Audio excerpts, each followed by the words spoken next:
भ्यो नमः हरिः ओम सदाशिवसमारम्भां शंकराचार्यमध्यमाम्. Please will you turn off your microphone, whomsoever it is.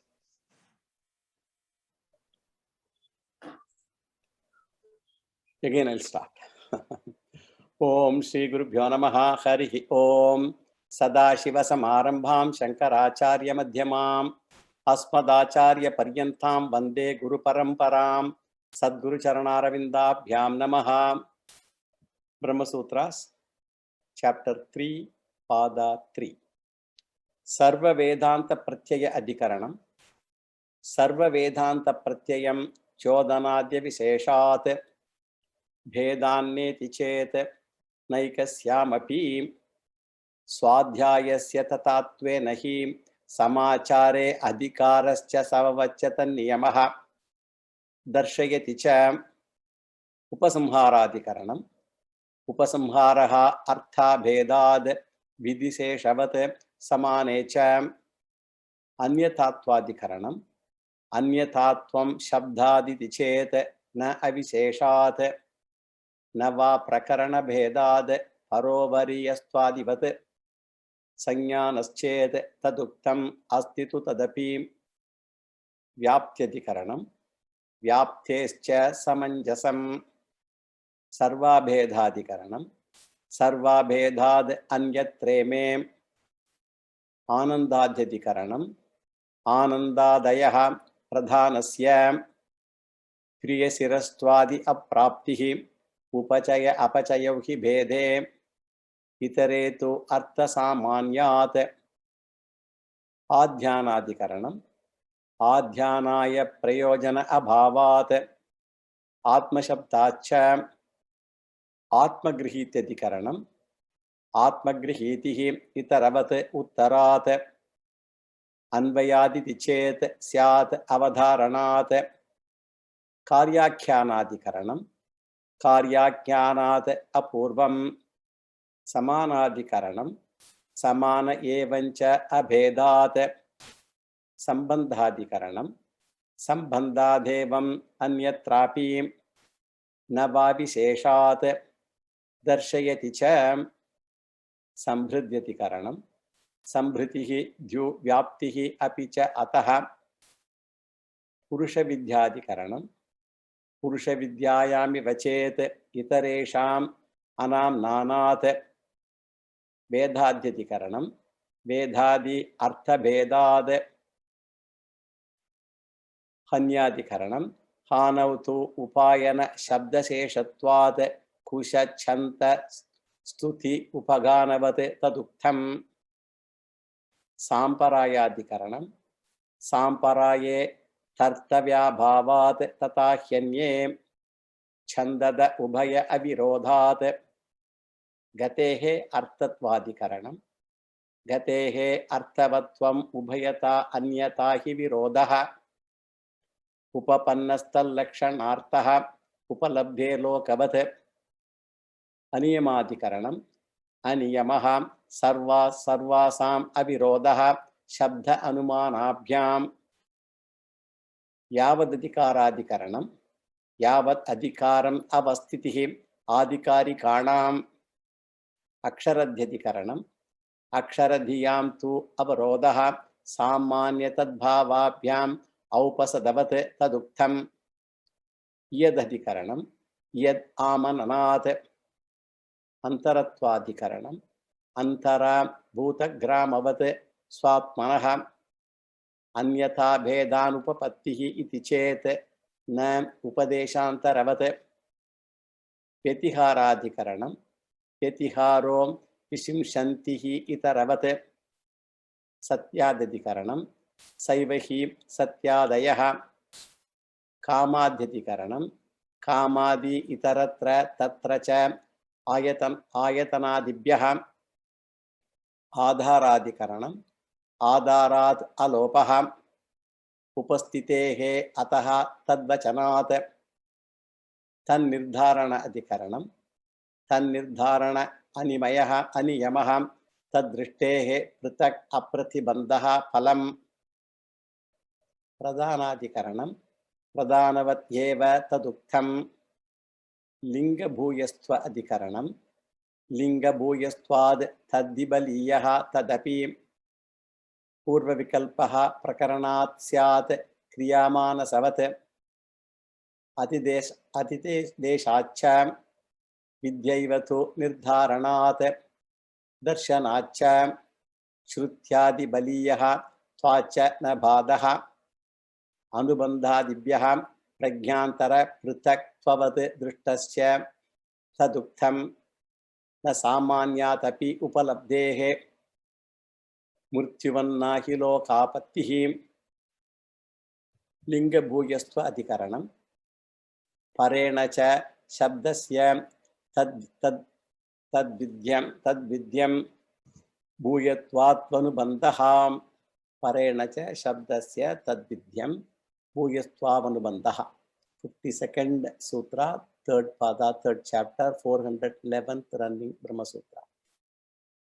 We are now entering into the next Sutra, the last Sutra of the Adhikaranam, 29th Adhikaranam of 3rd Pada, called Linga Bhuyastva Adhikaranam. And in this Sutra, Vyasacharya gives one more support for his conclusion, namely the fires, all the fires, the Agnis in Agni Rahasya portion of the Brihadaranyaka Upanishad, they are not part of the Karmanga Upasana, sacrificial act itself, Karmanga, but an Swatantra Vidya, independent Upasana Vidya. So the support is Purva Apara Prakaranam. We saw these things all earlier. The sections occurring before this Upasana and after the Upasana, they deal with Swatantra Upasana only. Therefore, in between also, Karmanga Upasana cannot come, and taking into account of the flow, the middle one deals with independent Upasana, Swatantra Upasana only. Aditya Mandala Purusha Upasana, meditation upon Ishvara, as located in the Aditya Mandalam or solar disk. In Sandhya Vandana Karma that we do, that is the former topic, Purva topic, which is Swatantra Upasana. And the later section is on Agni Upasana, which is also a Swatantra Upasana, and the Swatantra Upasana is glorified here. The Upasakas will go to Brahma Loka, and others will go to lesser lokas, and lesser higher lokas. And previous and later sections deal with Swatantra Upasana, and therefore the middle also should be Swatantra Upasana only. And if that is so, why should it discuss Jyotishtoma Karma, which is proximate to the Karmanga Upasana, was the question. And that leads us to a doubt whether it is Swatantra Upasana or not. For that, Vyasacharya says, nearby, proximity. There is proximity of karma only, because in this particular Upasana, various functions of organs are visualized as various accessories of karma, as in Shiva Manasa Puja, which I mentioned all that thing in the last class. So the visualization involves, there is a Manasa Agni. The visualization involves the accessories. There is mention of lot of ritualistic components, so many things that are used in the yajna. Therefore, this Upasana is only a Swatantra Upasana. We saw up to this in the last class. Now we will do the word analysis of the Sutra. Parena cha shabdasya tadvidyam bhuyatvat vanubandha. That is a Sutra. Tadvidyam means such a nature. Shabdasya. Shabdasya means of the present text. That is known. It is known, we have to supply. Paris, refer to the Viveda Mantra, Shruti. Parena cha, by observing the later. Parena, the later, observing the later, and the former section we have to supply. Purva and Apara. So, tu means however. And Anubandha, its connection. Connection with the ritualistic fire, the yajna. And Bhuyastvad means is because of the abundance of the attributes of the ritualistic fire in the visualized fire also, in the Manasa Agni also. So this is the running meaning. Now let us see the significance of the words. Tad Vidyam. Tad Vidyam means of such a nature. Here such a nature means the Upasana being Swatantra Upasana, independent nature of the Upasana. It is not a Karmanga Upasana. The Upasana is independent, is known because of the former section. The Purva section. Purva section is what? Meditation upon Ishvara as located in the solar disk in the Sandhya Vandana mantra that we alluded to. That is the former topic, which is the Swatantra Upasana. And the chair represents the later section. So the independent nature of the middle section is understood. And Bhuyastvat means abundance of common features between the ritualistic fire and the visualized fire. The actual fire used in the ritual and the internal fires, that is the Manasa. The common features are many. One is surrounded by ritualistic accessories like various homa vessels, homa kunda, various oblations, all of them. Various attributes are there for the actual fire. And the various connected accessories in the mentally visualized fire also, they are all there. Visualization of the homa kunda is there. Various patras, the vessels, they are all there in the visualized fire also. And therefore, many accessories are there in both the cases. And therefore, it is in the proximity of Jyotishtoma Yaga as in the Manasa Puja. Jyotishtoma Yaga, actual Yaga have all the accessories. In the Manasa Agni also, visualized fire also, all of them are there. So it is proximity is given.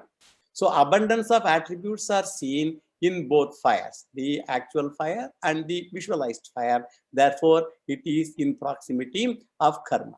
Karma referred to in the Jyotishtoma Yajna. And Anubandha means closeness. Closeness of what? Closeness of Jyotishtoma karma portion.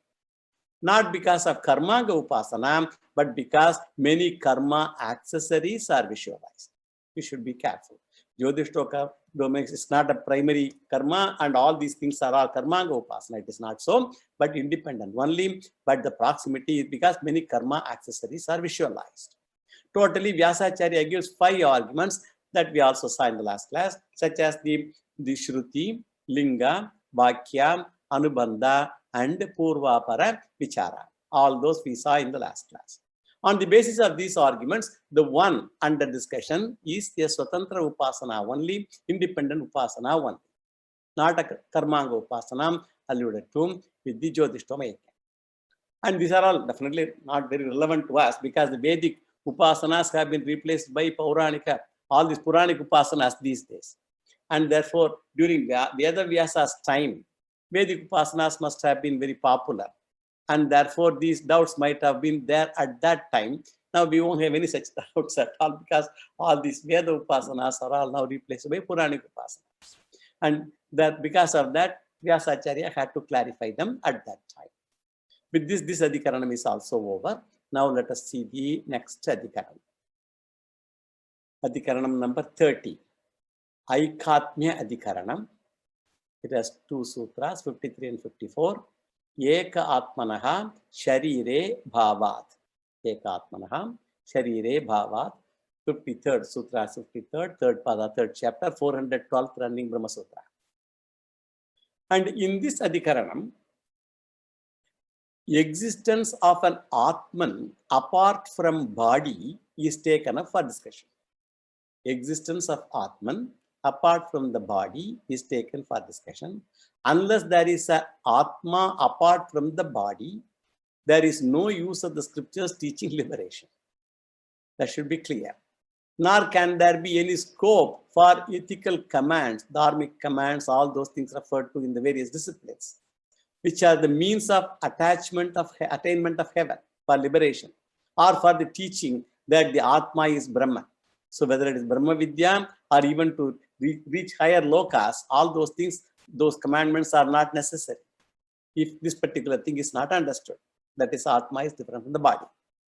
First, let us give a general introduction to this Adhikarana with 2 sutras, 53 and 54.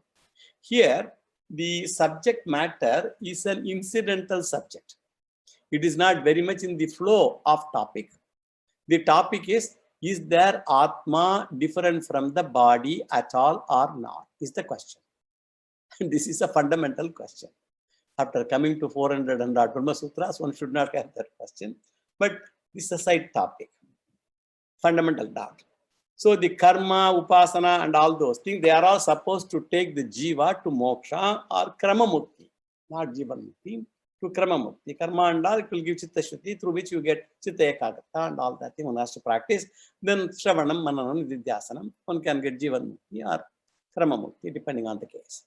And all these are based on the assumption that Atma is different from the body. Upasana will take a person to Brahmaloka through Shuklagati, all that we have seen. And from there, the person will gain liberation through Kramamukti. Therefore, Vyasacharya introduces here the Charvaka Matam of the Purvapakshi.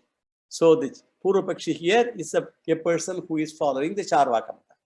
And negate the Charvaka Matam, Vyasacharya negates the Charvaka Matam, the materialistic philosophy, who claim that body alone is the Atma. There is no Atma separate from the body. Body alone is the Atma, they claim. Charvakas believe in Atma, but the meaning of Atma, according to them, is different from the meaning that we understand as Vedantics. He says Atma is nothing but the body. Atma means sentient body. According to them, Atma means sentient body. When body is born, Atma is born. And when the body is gone, Atma is gone also, according to them. He does not accept Sukshma Shariram in the body, mind in the body. Other than brain, he does not believe in the mind and all those. Who? Charvakas. We say mind and Sukshma Shariram survive after death. That is what the Vedantin says. At the death of the physical body, mind, Sukshma Shariram, they are alive and they travel, all that we say. Whereas he says that there is no Atma other than the body. He does not believe in Shraddha and all those things, no ancestral rights, none of those. And in this Adhikaranam, the first sutra refers to Purvapaksha and the second sutra refers to Siddhanta.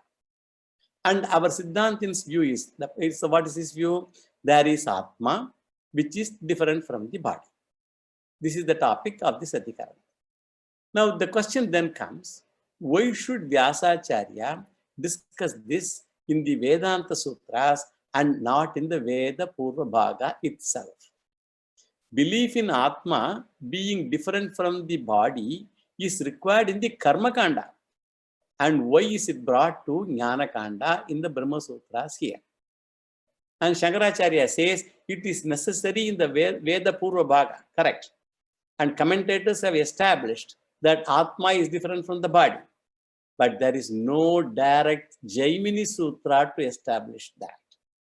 Because Purva Mimamsa Sutras, we should also make sure that we are now aligned, either refuting or supporting or, because that was also very prevalent at those days. So it is indirectly hinted and is taken for granted that body is different from Atma. It is only indirectly hinted. And there is a Sabara Bhashyam we have mentioned earlier, the Sabara Bhashyam on Purva Mimamsa of Jaimini Sutras. So Sabara Bhashyam that establishes this fact. However, Jaimini Sutra is silent about it. It doesn't say, even though the Bhashyakara, Sabara Bhashyam, that mentions about it, Jaimini Sutra itself is silent about it. That is why Vyasacharya has chosen to establish this fact. Therefore, this sutra is added here. So I just only want to bring up the context why such a sutra should be in this place. This is the general introduction to this Adhikara. Now let us give the general analysis of this sutra. Here the Purvapakshi argues that there is no Atma different from the body. There is no Atma different from the body. And they say that Atma is the body, and they do not say that there is no Atma in the body. They say Atma is the body. In support of that, they give an argument also. As long as the body is there, there is the selfhood that claims I am the body. As long as the body is there, there is this selfhood that claims I am the body. There is the transacting self that claims individuality and that transacts with the world. And when the body is gone, there is none to claim that I am. When the body is gone, there is none to claim that I am. But after the body is gone, as I told, there is none to claim I am. In fact, it is total destruction of the whole thing according to them. When the body is, the I concept of Atma is there. When the body is there, the I concept, the I means capital I. The I concept of Atma is there. And when the body is gone, the very I concept itself is gone. The body is a live being as long as Atma is there. And when the body is gone, the live being is also gone. Therefore, Purvapakshi concludes that the body is Atma. This is the general analysis of the sutra. Now let us do the word analysis of the sutra. The sutra is Eka Atmanaha Sharire Bhavat. Eke means some people negate the independent existence of Atma that we have to supply. So some people, Eke, they negate the independent existence of Atma we have to supply Atmanaha of the self. Independent existence of the self, some people negate. Bhavat means because it exists. Where? Sharire, only when the body exists. That is, what is the meaning now? Some people negate the independent existence of the Atma because it exists only when the body exists. This is the running meaning. Now let us see the significance of the words. Eke. Eke refers to some philosophers, and here particularly the Charvaka philosopher or the materialistic philosophers. And actually most are Astika philosophers only. All others, among the 12 darshanas, even Jaina darshanam says there is Atma other than the body. So of the 12 darshanas that we have seen long ago, we have seen earlier 11 believe in Atma other than the body. 11 of them, except the Charvaka. Atmanaha means Deha Vyatirikta Atma. The Atma separate from the body. The existence of that they negate, Charvakas. And what is their logic? When body is, Atma is. When body is not, Atma is not, according to them. So this Vyatireka logic is not given here though. When body is absent, there is no live transacting individual with the I concept, as I mentioned, I capital I concept. So this is Purvapaksha's argument, negating the existence of Atma. And the answer is given in the next sutra that we will see. So the first sutra is a Purvapaksha sutra. Adhikaranam 30th. Aikhatmya Adhikaranam. And this is the second sutra we are going to read now. Vyatirekaha tad bhava abhavitvad natu upalabdhivat. Vyatirekaha tad bhava abhavitvad natu upalabdhivat. 54th Sutra, 3rd Pada, 3rd chapter, 413th running Brahma Sutra. So the statement in the preceding Sutra is refuted here by Vyasacharya. And in this Sutra, Vyasacharya replies, the main part of the reply actually is, your Anvaya Vyatireka logic is defective. To whom he says? To the Charvaka, to the Purvapakshi. Your Anvaya Vyatireka logic is defective. And Shankaracharya gives a few additional arguments also. And Vyasacharya says, this can be discussed by taking the word consciousness. And it is better to ask whether there is consciousness different from the body or not.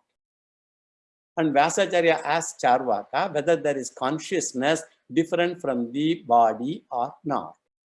And the Purvapakshi uses the word Atma. Vyasacharya reduces to consciousness and all that thing. So Charvaka says, there is no independent consciousness at all, independent Atma at all. There is no consciousness separate from the body, and there is no consciousness separate from the matter according to them. Like some modern scientists also saying that consciousness is the property and it is generated by the combination of matter. Even today scientists believe. And because of the Panchabhuta Sanyogaha, combination of the Panchabhutas, 5 elements, Atma comes into being. And he believes only in Pratyaksha Pramana, who Charvakas. So, Bhuta Samyogat Chaitanyam Jayate. And this generated consciousness by the association of the various elements is the property that matters. So they give the example, like for example, a person eat betel nuts, pond. And when you eat betel nut leaves, the leaves are green in color, and they apply lime to that, that is white in color, and the betel nut itself is brown in color, and all of them join in the mouth, and what you get? You get reddishness. So red color is neither in the betel nut or the leaves or in the lime. Yet you get reddish color when the three are combined in the mouth.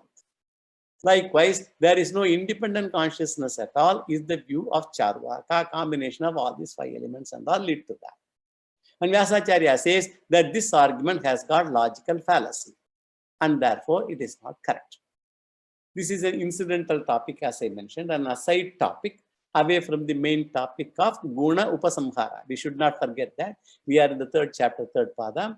This entire thing talks about Guna Upasamhara. It is an aside topic for the flow of our discussion though. So while teaching, actually when Vyasacharya and all these teachers, when they teach, the teacher or the author, he remembers some particular idea, let us say.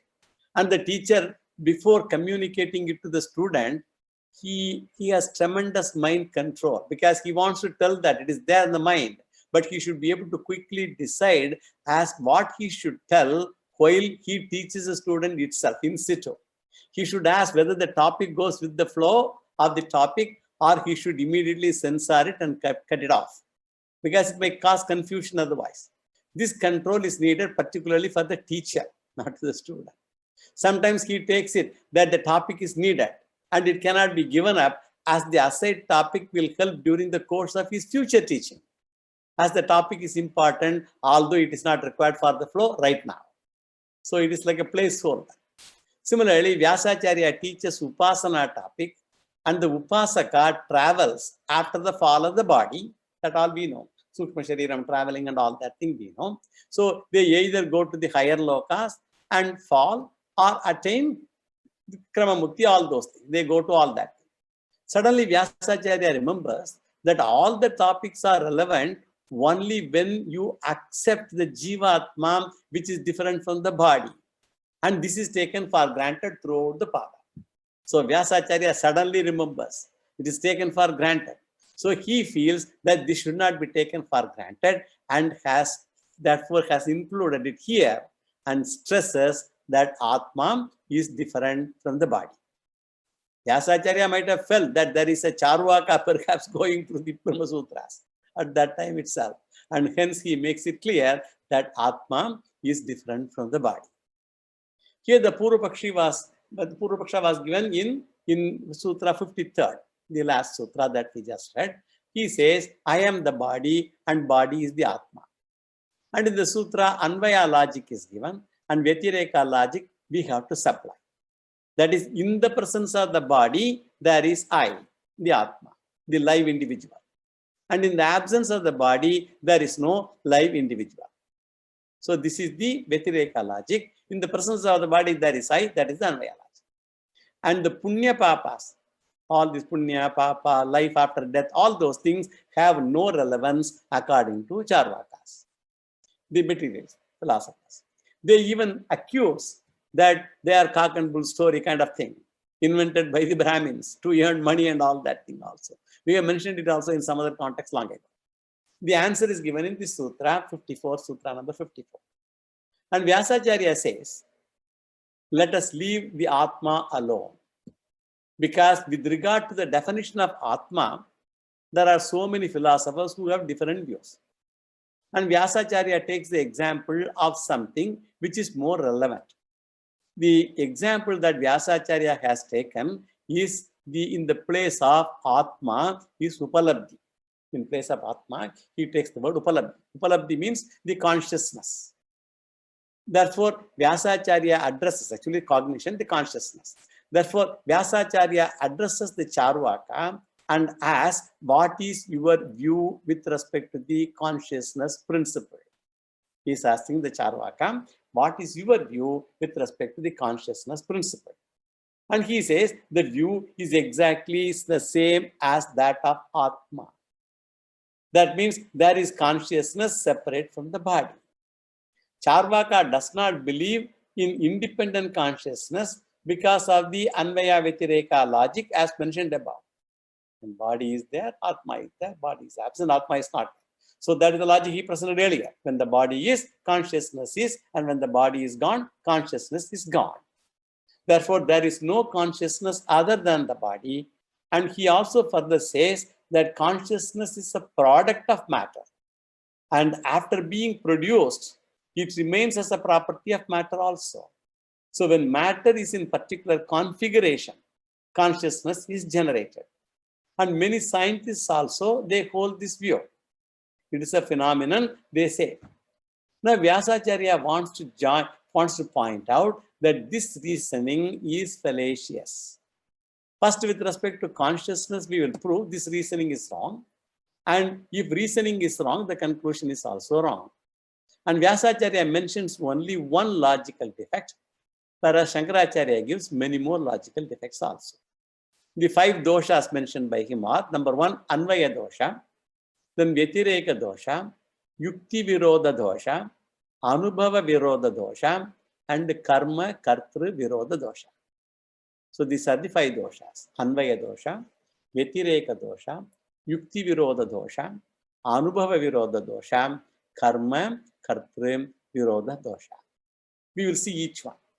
First, Vyasacharya himself, in his sutra, he gives one. Charvaka said that there is Anvaya and Vyatireka. Anvaya is co-presence. Body is, Atma is. When body is present, Atma is present. That is co-presence. And Vyatireka means co-absence. When body is not, Atma is not.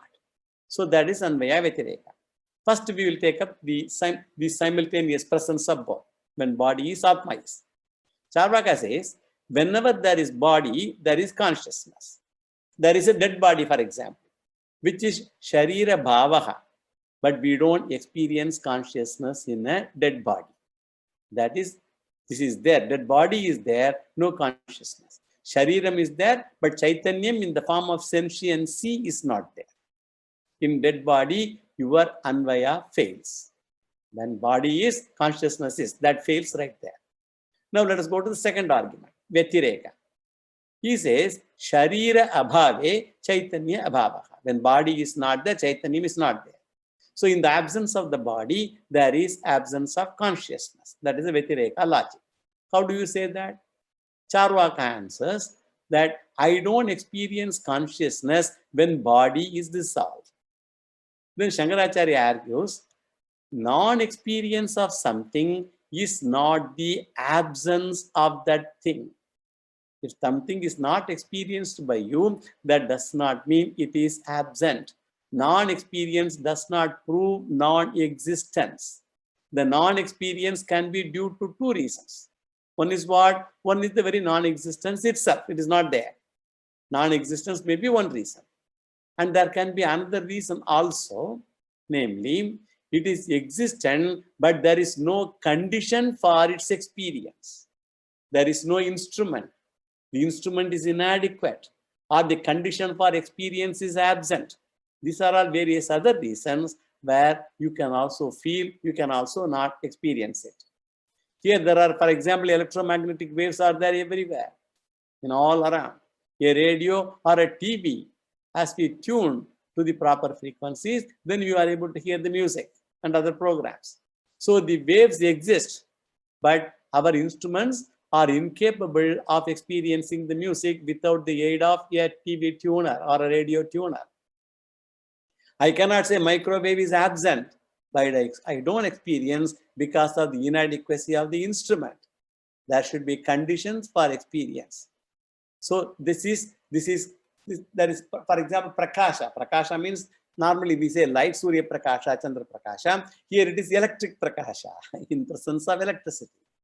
There should be experience. So can I conclude that there is nothing then? Non-experience of people is non-existence of people or not. Therefore, after the fall of the body, you cannot conclude that the consciousness is absent, but you may have a doubt that consciousness may not be there. You cannot conclude it is absent. You may have a doubt though. To say it is not there is fallacious. For that I will say consciousness may be present also. You cannot negate that consciousness is not there. If you negate, it is not correct. If he argues that, I cannot assert the absence of consciousness also. And you cannot assert the presence of consciousness also. So it is because you have no logic to prove the existence of consciousness.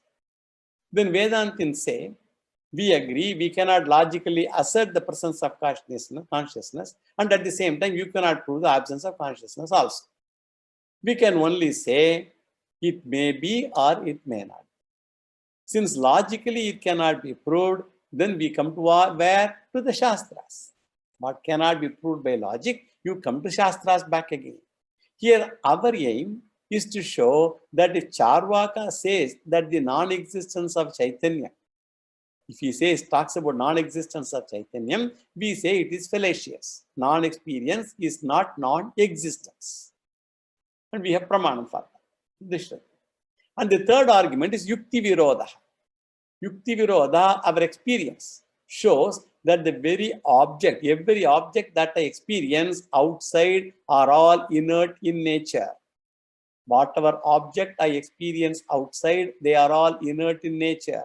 All the external world of objects, they are all inert in nature. This is the generalization I derive from experience. And if you extend that, the body is also a Pancha Indriya Vishayam. It's also a product of the Pancha Indriyas, for object of all the Vishayas, Indriya Vishaya.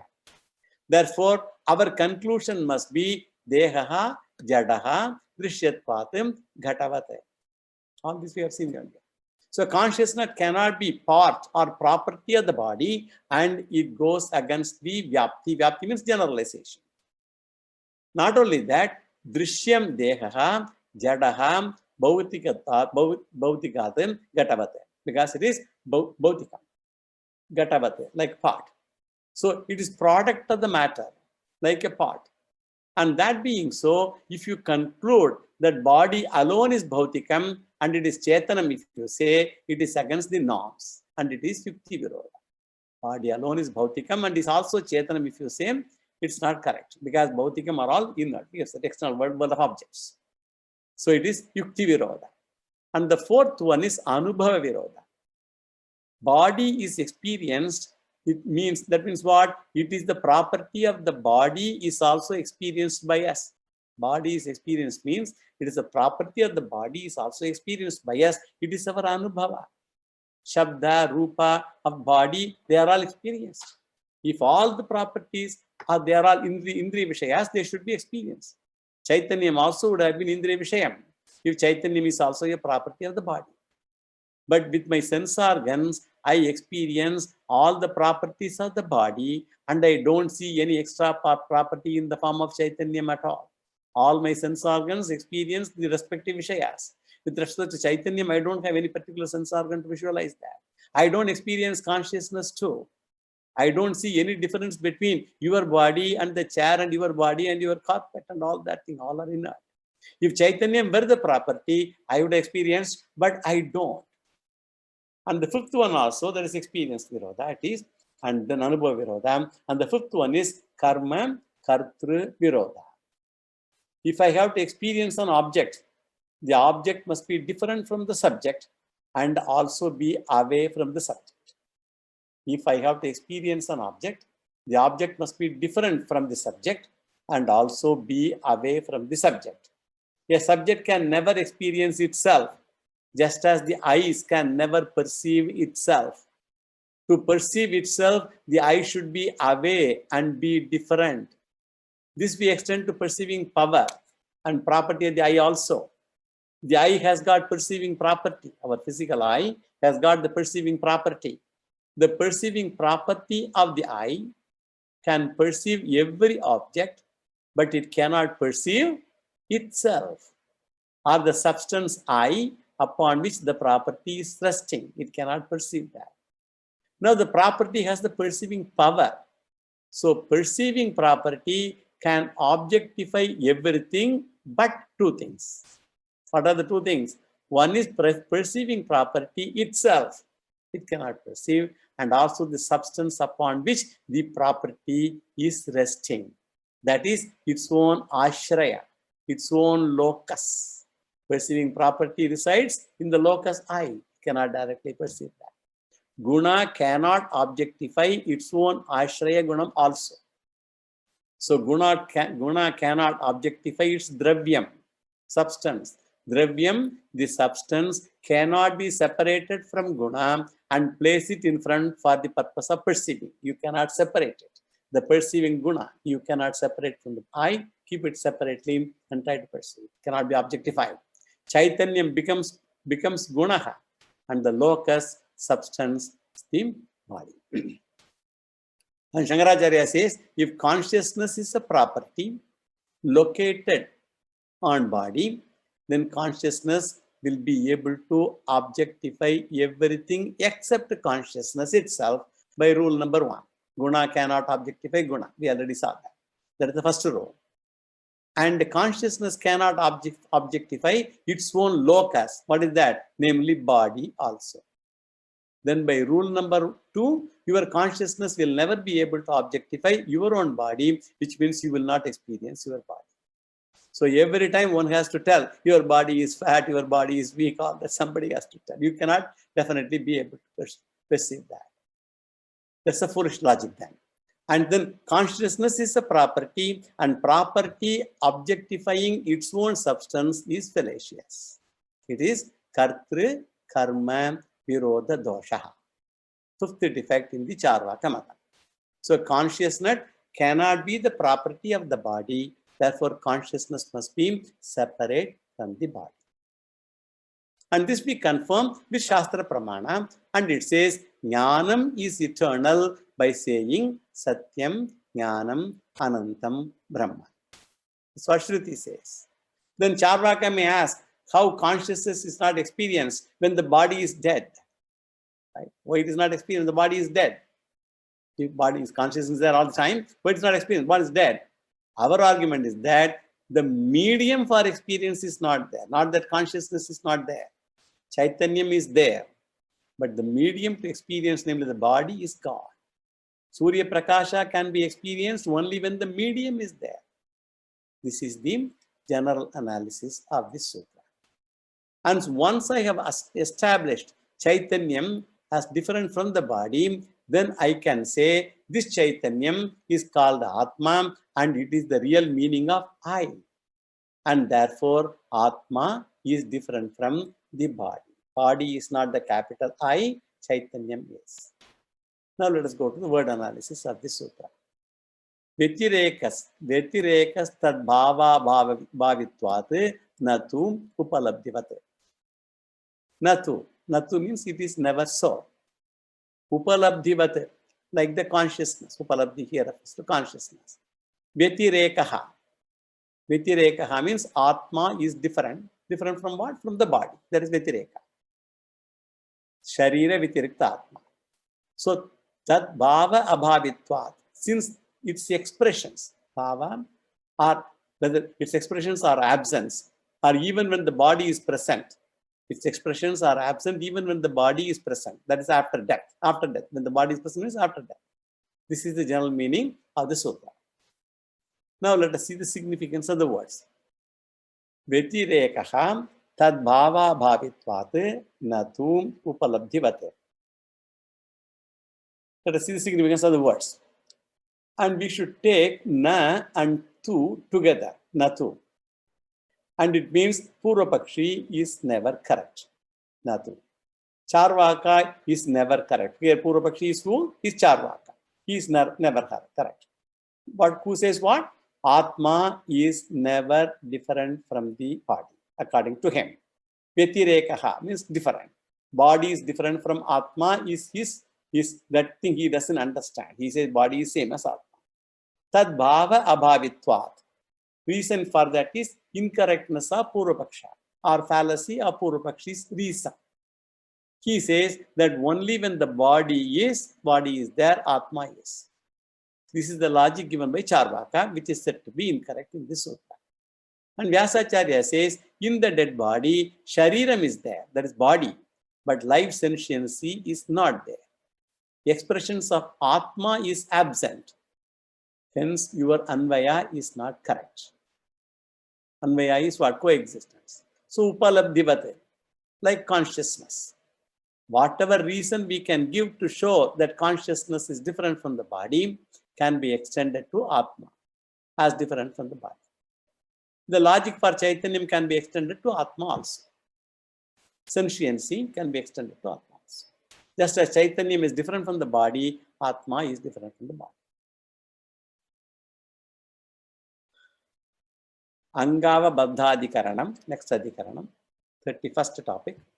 Angava Baddhadikaranam. Angava Baddhastu na Shakasu hi Prativedam. Is the sutra. Angava Baddhastu na Shakasu him Prativedam. 55th Sutra, 3rd Pada, 3rd chapter, 414th running Brahma Sutra. First, let us give a general introduction to this Adhikaranam with two sutras, 55 and 56.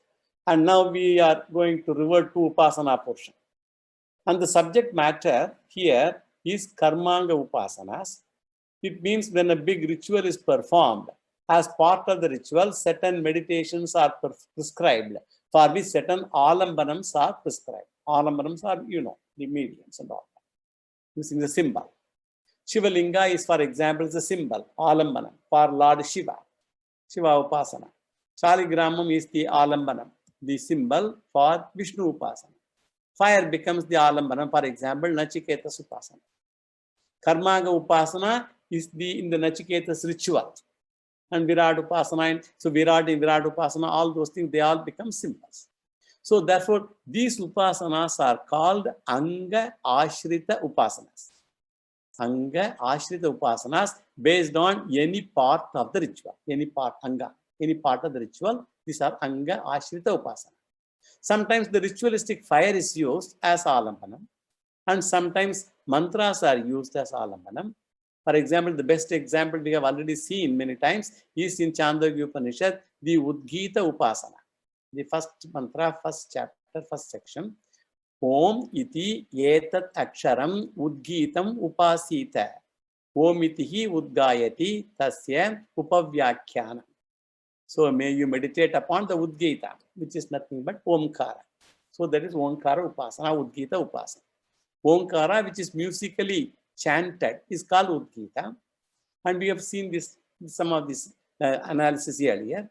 Rigveda Omkara is not called Udgita. Should be careful. Om is there in Rigveda also, but that Rigveda Omkara is not Udgita. It has to be loudly chanted. During the ritual, Omkara has to be chanted, which is taken as the Alambanam. Omkara itself is taken as the Alambanam. Therefore, Udgita is taken as Angam. And each Upasana is called Anga Alambana Upasana. And the various deities to be invoked and the varieties of natural forces are invoked with the Alambanam of Udgita as a part of a ritual. This is subject matter for analysis. And the debate here is what controversy? This Udgita Alambana Upasana is given in Chandogya Upanishad. It belongs to which Veda? Samaveda, which has got several branches. And one and the same Veda has got several branches are called Shakas. So many schools. They say that originally the four Vedas put together had 1131 Shakas or branches, of which only 10 or 11 survive today. Originally, there was supposed to be Rigveda has 21 Shakas, Yajurveda had 101 Shakas, Samaveda had 1000 Shakas, and Atharvana Veda had 9 Shakas, all put together 1131 Shakas. Only 10 or 11 are remaining today. In Kautuma Shaka of Samaveda, there also Udgita comes. So, Udgita mantra comes as a part of several branches of Samaveda itself. And the doubt here is what? The Udgita Ashrita Upasana is relevant to one Shaka of Samaveda, or when the Udgita mantra comes in other branches of Samaveda also, it is relevant. That is the question. So, Purvapakshi says, Anga Upasanas are to be practiced only in one Shaka because scripture mentioned mentions it in only that shaka only. So he says it should be shaka specific according to Purvapakshi. So Purvapakshi Matam restricts Anga Ashraya to one shaka only. It restricts it. So Sannidhana Pramanam, see, this is called Sannidhi Pramanam. So or the Sthana Pramanam, it restricts the place where it is located, restricts Anga Ashraya Upasana to a particular shaka only. And Siddhanta says no, and says Anga Ashraya Upasana can be extended to other shakas of Samaveda also. Now let us come to the general analysis of the first sutra. Here Vyasacharya only makes a statement that Anga Ashraya Upasana is not restricted to one branch only, and it can be extended to other branches of Samaveda also. And Vyasacharya does not give his reason for this, and Shankaracharya gives valid reason. The reason is Shruti Pramana. Shankaracharya always derives his reasoning through Shruti. Shruti uses the word Udgita, and it does not restrict the Udgitam to that particular shaka. Udgita in general is Alambana, in general. Shruti says it is general rule. Wherever Udgitam comes, it can be used.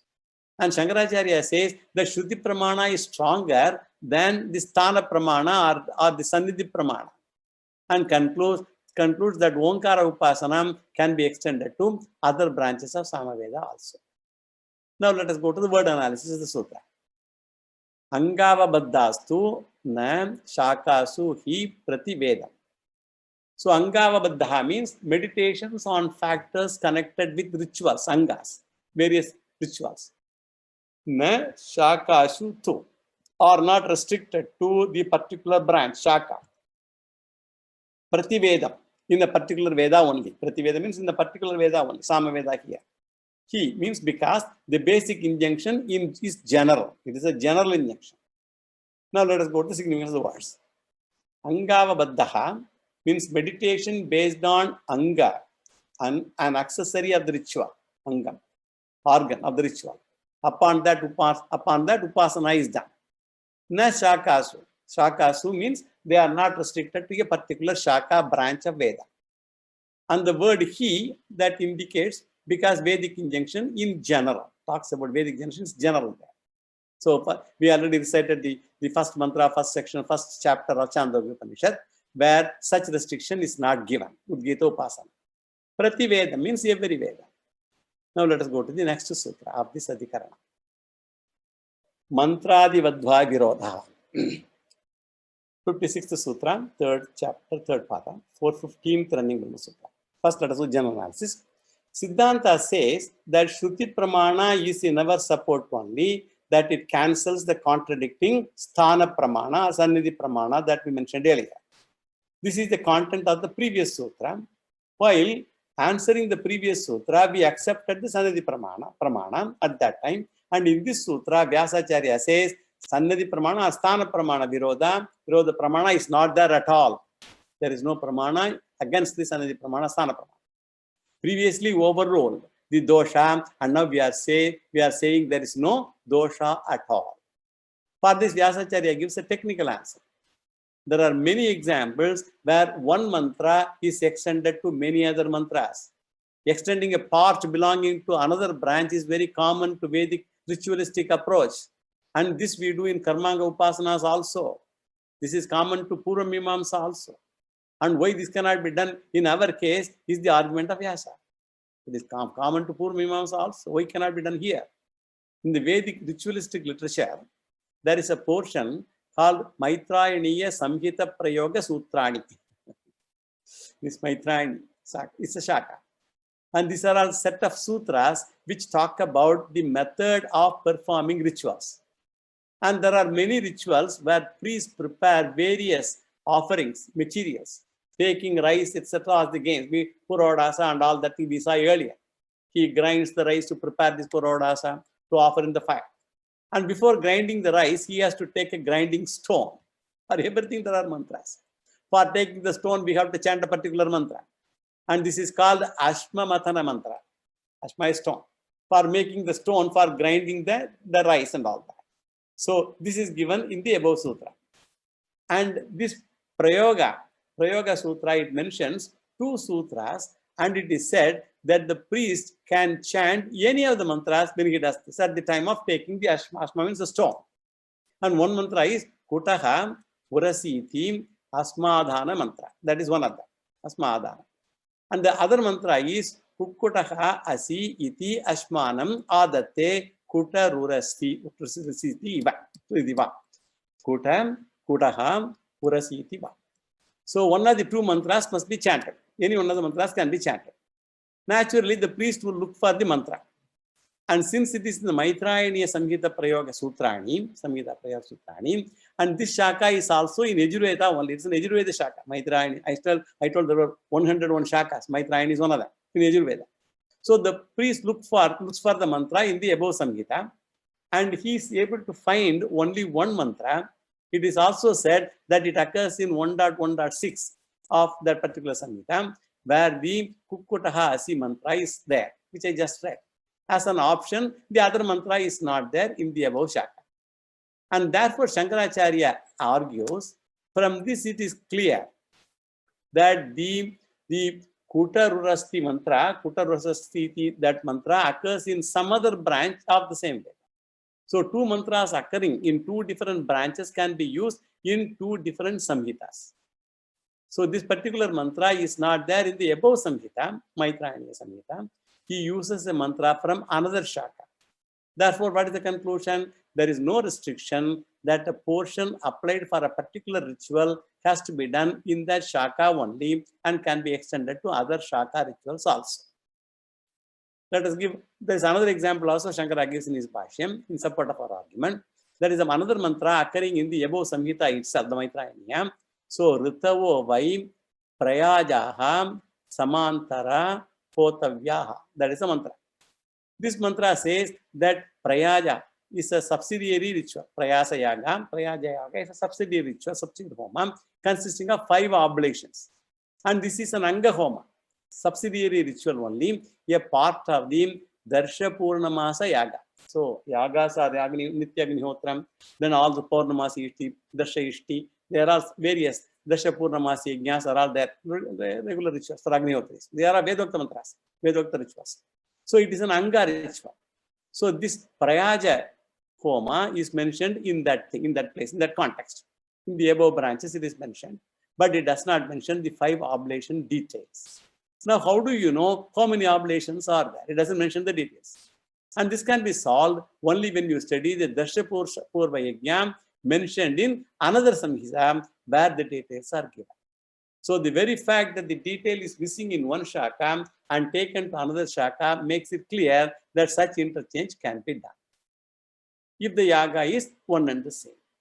Similarly, the Udgita mantra can be taken to another Samaveda Upasana. I have sat in some of these Agnihotri Satas and all, where all these discussions are dealt with in great detail. There will be so much of discussion about this can be used there or not. I witnessed all that myself and a few times. Hence, there is no contradiction in this particular context at all, is the conclusion of Vyasacharya. Previous sutra said that the Sannadhi Virodha is overpowered.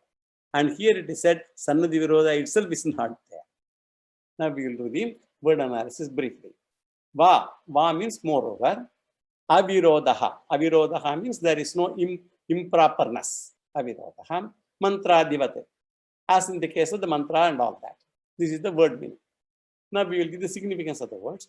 Avirodaha means there is no Sannidhi Virodha, Sthana Virodha.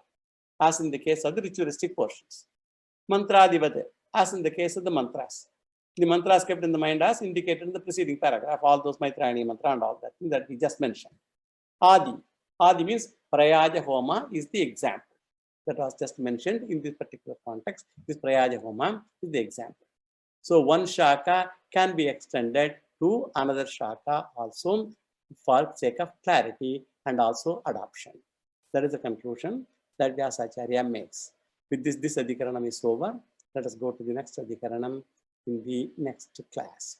Yo Vedadau Swara Prokto Vedante Cha Pratishtitaha Tasya Prakitilinasya Parasamaheshwaraha Purnamada Purnamidam Purnat Purnamudachyate Purnasya Purnamadaya Purnameva Vasishyate Om Shanti Shanti Shanti Shri Guru Bhyo Namaha Om Sri Krishna Arpanamastu.